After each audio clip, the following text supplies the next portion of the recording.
ওকে, আজকে আমরা যে বিষয়টা নিয়ে কথা বলবো সেটা হচ্ছে কি স্পিকিং মডিউল এবং স্পিকিং মডিউলের speaking part 1, part 2 and part 3।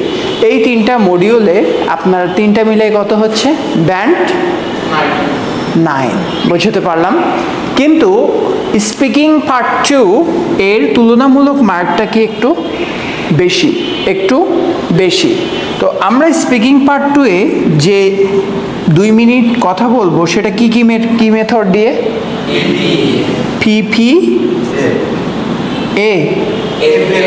PPF। তাহলে এই মেথডটার নাম কি? First, present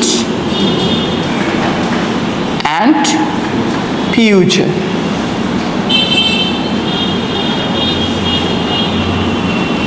first, present and future. আমাকে কি করতে হবে?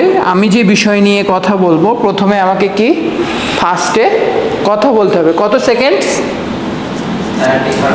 30 সেকেন্ডস।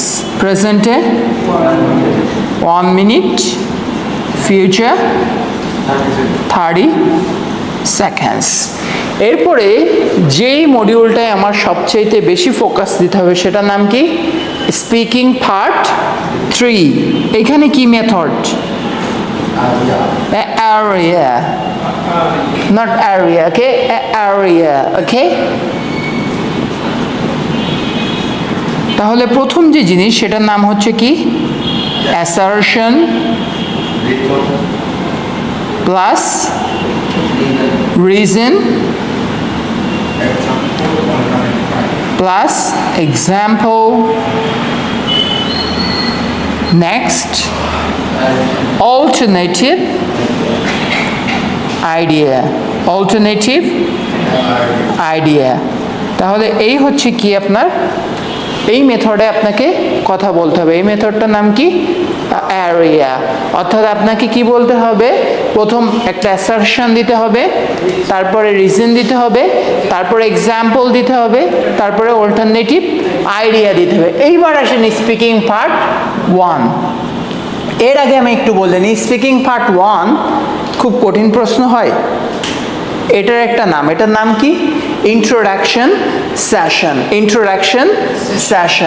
এই ইন্ট্রোডাকশন সেশনে একটা মেথড ইউজ করতে হবে। সেই মেথডের নাম কি? DE। তাহলে DE মেথড আপনাকে ফলো করতে হবে। অর্থাৎ ডাইরেক্ট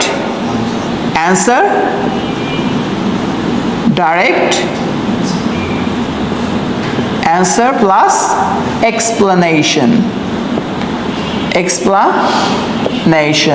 তাহলে আপনাকে যদি প্রশ্ন করে যে ডু ইউ রিড বুক, তাহলে আপনি কি করবেন? আগে ডাইরেক্ট অ্যান্সারটা দিবেন, দেওয়ার পরে আপনি কি করবেন? সেই রিডিং বুক নিয়ে এক্সপ্লেইন করবেন। বুঝতে পারলেন? তাহলে এই হচ্ছে তিনটা মেথড। প্রথমটা হচ্ছে কি? DE method. তারপরটা হচ্ছে কি? PPF method. তারপরটা